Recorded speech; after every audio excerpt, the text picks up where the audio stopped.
Hello and welcome. I'm Millicent Walker. Tonight, police authorities invite President of Senate Dr. Bukola Saraki over allegation of his involvement in the Offa bank robbery, which claimed over 30 lives. Both President of Senate Dr. Bukola Saraki and Kwara State Governor Abdul Fattah Ahmed deny having any link with the Offa bank robbery suspect. Socio-Economic Rights and Accountability Project, SERAP, asked President Muhammadu Buhari to probe alleged 17 billion naira election expenses money paid to lawmakers in 2015. And another batch of migrants drowned in the Mediterranean Sea en route to Europe off the coasts of Tunisia and Turkey.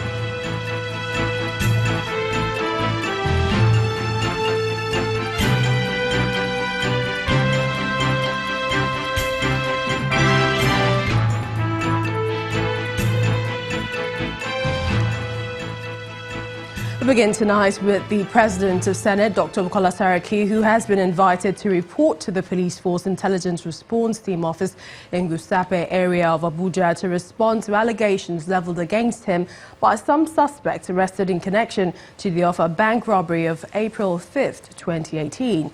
Speaking in Abuja while parading some of the suspects, police spokesman Jimoh Moshood says the confessional statements of the 5 gang leaders of the robbery attack indict the Senate President and Governor Abdul Fattah Ahmed of Kwara State. Mr. Moshood, however, says the police will communicate the date the Senate President reports at the Forces office. It was sorrow, tears and blood on April 5th when armed robbers attacked the divisional police headquarters in Offa, Kwara State, before proceeding to raid 6 banks in the town. At least 33 people lost their lives.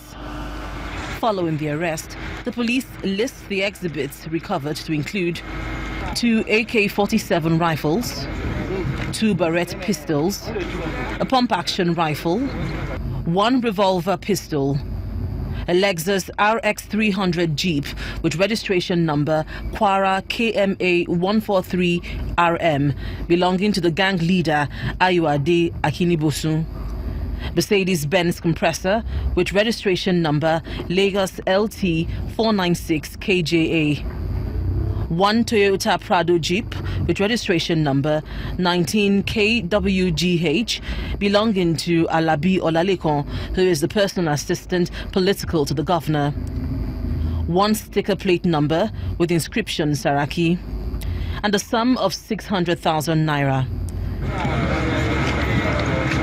At a news conference in Abuja, the police paraded 5 gang leaders, namely Ayuade Akinibosun, Ibikunle Ogunleye, Adiola Abraham, Salawuddin Aziz, and Niyi Ogundiran. Police spokesman Jimoh Moshood says the police has also invited Senate President Bukola Saraki to respond to allegations made against him by the robbery suspects. The Senate President of Federal Republic of Nigeria, Senator Bukola Saraki, is being invited by the Nigerian Police Force to report to the Force Intelligence Response Team office in Gusape, Abuja, to answer to all the allegations leveled against him from the conventions of the 5 gang leaders. The gang leader, however, says the Senate President never gave them arms. It was through this one retired police officer, Michael, dismissed police officer Michael Adiku.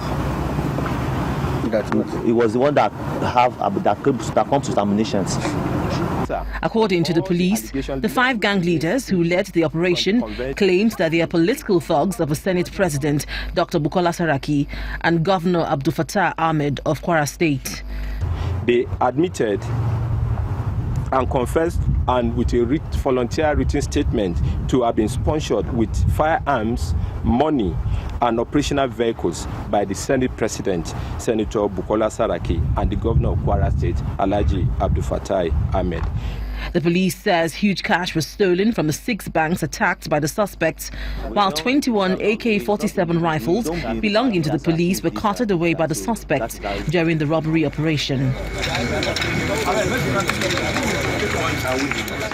Well, the President of Senate, Dr. Bukola Saraki, has reacted to the invitation by the police and the allegations of the deadly robbery attack which took place in Offa in Kwara State. Dr. Saraki has asked the public to disregard the claims by the police against him, describing the allegations as baseless and a ploy to implicate him by all means. The President of Senate, in a statement released earlier today by his special advisor on media, adds that there is no way he could have been associated with an armed robbery against his own people. The Kwara lawmaker went further to say that the police allegations are pure frame-up.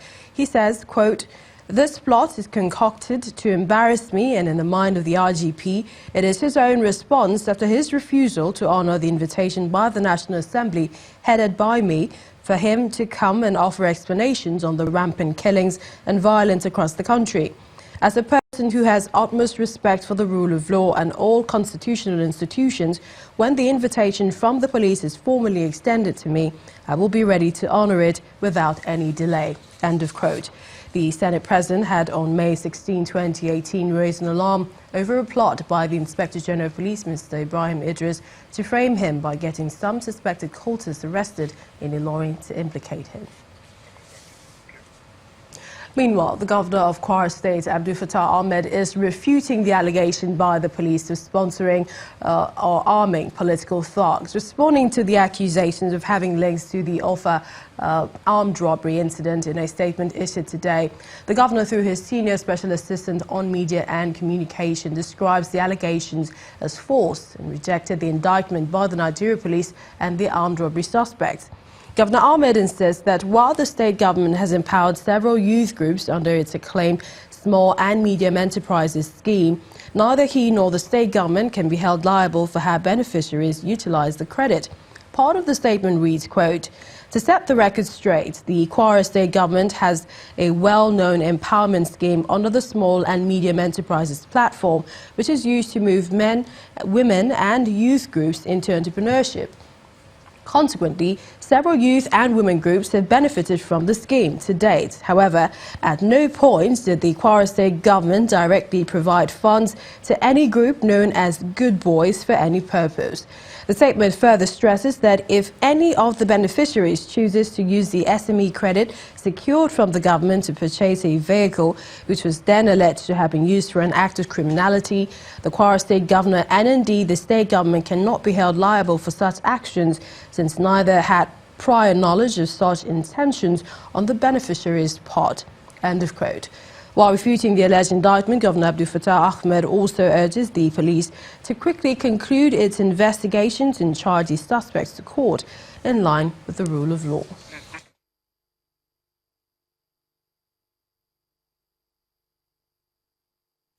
Corruption, empowerment, economic development and insecurity are some of the major issues the Buhari administration has taken strongly since coming into power. However, as there have been successes recorded in some areas, there's also been places where the government has struggled to grapple. Well, in this report, our correspondent, Oluwa Shonibare, looks at the mix of the federal government's efforts at changing the paradigm.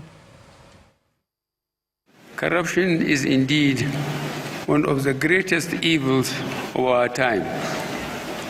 Corruption rewards those who do not play by the rules. President Muhammadu Buhari labeling corruption at the recently held AU summit in Ethiopia, recognizing it as an enemy that must be defeated. Corruption is a phenomenon that has permeated every nook and cranny of the Nigerian society.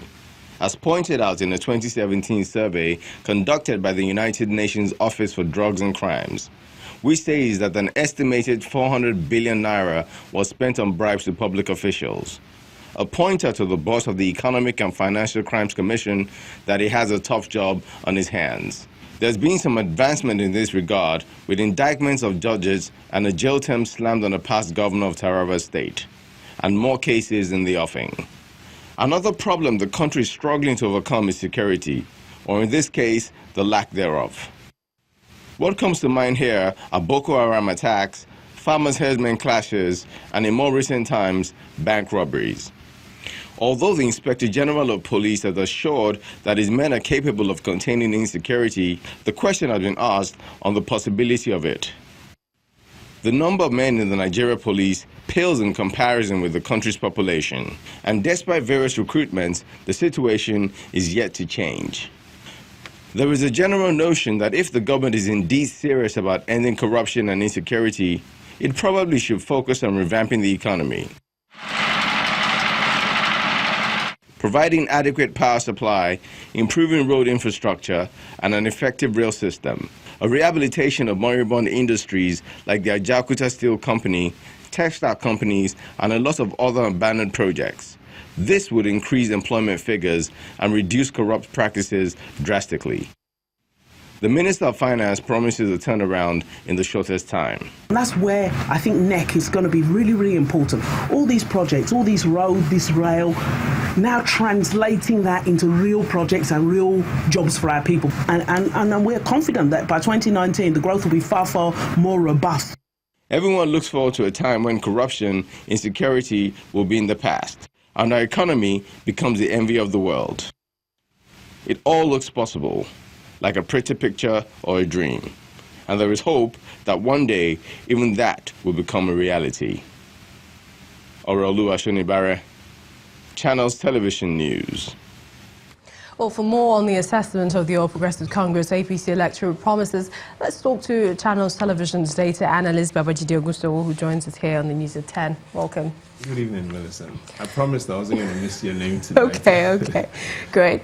Well, a lot has been said about the Buhari administration 3 years on, and some would say there have been mixed reviews on the performance, especially of the economy between 2015 and 2018. In your assessment, is this so, and what would you expect in the next 1 year? That's a good way to look at it, because a lot of the narrative in the media so far has been what has happened in the past 3 years. So now we should look at what should happen in the next 1 year. And the best way to look at it is to ask that question, what exactly is really on Buhari's mind? Because that will give us an idea as to what will happen in the next year. You know what the Bible said in Matthew 12, verse 34, that out of the abundance of the heart, the mind speaks. And you could also find similar quotes on the mind as well in the Quran, chapter 33, verse 70. So here's what we need to look at. What specific words did President Buhari use during a speech on Democracy Day? He had focused on three things: security, the economy, and corruption. But top on that list was security. He had mentioned security 8 times, more than any other word. The second on his list was corruption. He had mentioned corruption 6 times. And finally, the economic recovery and growth plan found only 1 mention. So in the days ahead, we'll expect the focus to be on security, corruption, and the economy. But let's focus a bit more on corruption, because there's something phenomenal as to what happened in his discussion on corruption during Democracy Day. In 2015, he had mentioned corruption only thrice. In 2016, he had mentioned corruption 5 times. Now, in this speech, he had mentioned corruption 6 times. So we see a lot more emphasis on corruption. But the outlook simply means if we are to have a queue, again, because it's political season, those that want to queue behind President Buhari will be those that are pro-security and pro-corruption. So that is likely what is going to happen in the days ahead. Now, regarding the economy, we see the president having less focus on the economy. Now, based on Google Analytics, they've said the PDP presidential candidate, in their own view, will be Atiku Abubakar, based on search ratings. So what we'll expect is the president will focus on corruption and security. The PDP, if that will be their candidate, will focus on economy and jobs. And then the third party will focus on general welfare, such as inequality and human rights. So that is the outlook for the next 1 year. Security and corruption for the president. The main opposition party will be economy and jobs, and the third party will be general welfare and inequality. Looking at how much time we have, and this is, just a few months before the next general elections and the 2 governorship elections coming up before then, what do you think about the focus of economic growth, briefly, if you can? Again, 3 things. Unemployment, the foreign reserves, and for us to look at the fuel price, because that's what Nigerians are looking at. Let's talk about fuel price. Now, the evidence shows in the last 1 year of President Obasanjo, 2002 to 2003, fuel price didn't change. Excuse me. It was 26 naira during the last 1 year. Same thing. During the last 1 year of President Jonathan, we saw that fuel price did not increase. In fact, fuel price went from 97 naira to 98 naira. So what Nigerians should expect is we shouldn't, there's a low probability that fuel price will increase. On unemployment has a sad story because under President Obasanjo or Jonathan, unemployment got worse. So what will the unemployment be? We don't know. But the most important thing is for we to have vision and action. Because with vision and action, we then can grow forward. So the next 1 year should be a year about not just vision, but a year of action. With vision and action, we'll be able to have a better year than we did 3 years ago. Thank you so much. Data analyst Babajide Gusowo for coming on the news at 10. Thank you.